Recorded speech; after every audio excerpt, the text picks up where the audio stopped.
খান খোলো, এমন একটা পাগলামি চাকরির গল্প শুনবে এ তোমার চোখ কপালে উঠে যাবে।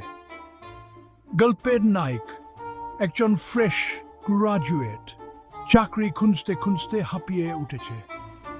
একদিন হাঁকায় করে চিড়িয়াখানায় একটা চাকরি পেয়ে যায়।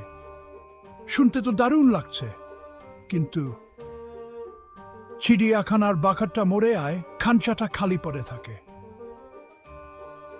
ম্যানেজমেন্ট বলে এই বাঘের স্যুটটা পুড়ে নিয়ে বাঘের মতো গর্জন করলেই মাসে 1,000 টাকা বেতন। হতাশ হয়ে সে রাজি হয়ে আয়।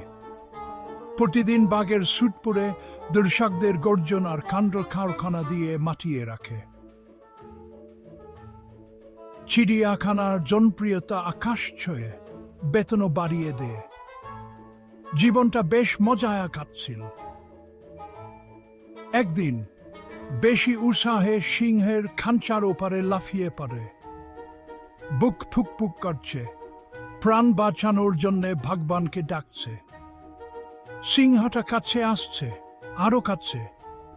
ঠিক এখন শেষ বিদায় নেওয়ার জন্য মুখ খুলতে আসছে, তখনই সিংহটা ফিসফিস করে বলে, ভাই আমি এক্সক্রো বেখানো বেখান্ত। আরো এমন পাগলামি গল্প শুনতে চাও? তাহলে ফলো করতে ভুলো না। দেখার জন্য ধন্যবাদ।